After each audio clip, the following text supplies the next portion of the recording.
I'm going to read from one of the stories that is one of the connected stories. It is called Rate My Life, and there isn't much setup except that there's a character named Tad who doesn't appear in the story, and it is the girl Nora's live-in boyfriend.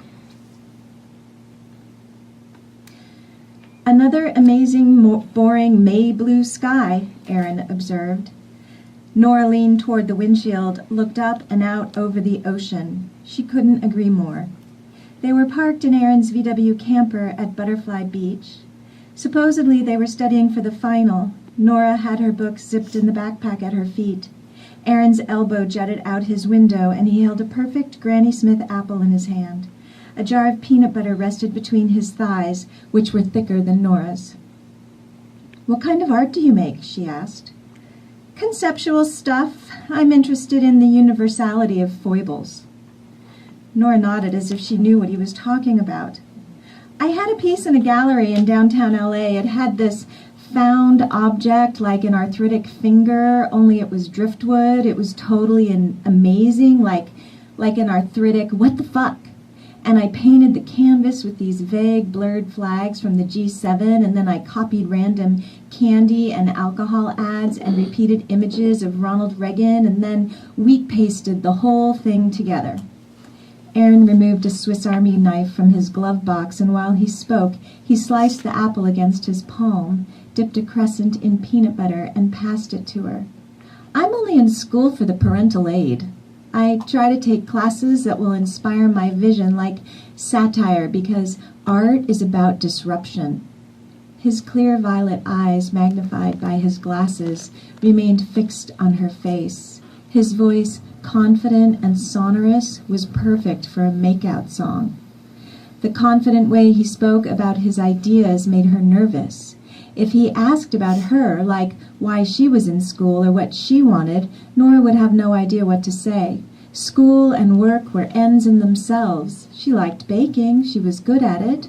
So good, in fact, that her boss wanted her to help open a new bakery. Plus, she liked reading things that she wouldn't have known enough to choose on her own. Thankfully, Aaron never asked, which was fine because nearly the entire rear of his van had been converted into a sleeping platform, and Nora could feel its insistent presence like a cat rubbing against her shin. Aaron slept beneath that orange Mexican blanket. His clothing, stuffed into the net hammocks slung along the windows, gave the van a musty animal smell.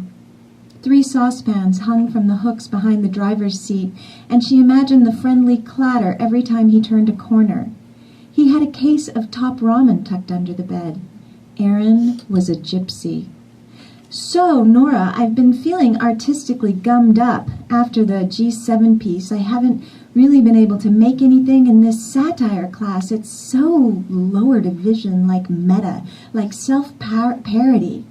And then I saw your amazing shoulders and your amazing studentness. I bet that gap between your teeth, I bet your parents wanted to correct it with orthodontia." Nora was so enthralled by his passion, by his penetrating stare, that she didn't even correct his assumption. She watched the green sliver of apple peel in his teeth as he went on about his plans. "My next piece is coming from that reductio ad absurdum talk, you know, like the lecture hall and the professorial professor and you so co-ed and I'm like this visionary. Art has to do more than masturbate reality onto a canvas. I want to expose singular foolishness." Nora bit her thumbnail. "You mean you want to satirize satire?" "Bigger. I want to hash it up." He set down the peanut butter jar behind him on the tiny stove.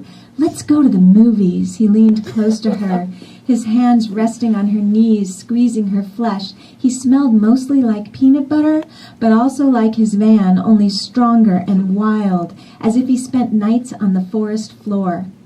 After the kiss, he pulled out his wallet. "Let's upset the paradigm." Forehead to forehead, he extracted a glassine envelope from between receipts and taco coupons. "This, my little friend, is window pane LSD." Nora leaned away and Aaron followed, holding her wrist. "I love that you're afraid. That's perfect. It's totally mild, you know. It will just open the vessels in your brain. Pew! He made a sound like a small boy imitating a bomb. The sun angled in the van, lemon yellow and sweet. His large hands drew together in front of her face like two leggy spiders, fingertips to fingertips. Everything will connect and make sense, I promise. Nora's heart boomed in her chest. She'd never thought of taking LSD. Her main knowledge about hallucinogens came from a prevention film with a terrible song that she'd seen in 6th grade and a story she'd overheard her mother tell at parties, something about peyote and nearly driving off the road in pursuit of a moonbeam. The movie was a joke. Her mother's story always garnered a laugh. Aaron leaned in to kiss her again. He told her it would be the most intense morning of her sweet young life. Say you will. Be my muse. She glanced at her watch. 10:30, then at the cracked clock on his dashboard, then at the boring blue sky. Tad was on his century bike ride and wouldn't be home until well after 6. Though she couldn't believe it, Nora was basing her decision on time. When Aaron demonstrated sticking out his tongue, Nora responded with hers and felt a bitter prick like Parmesan cheese where the gelatin dissolved.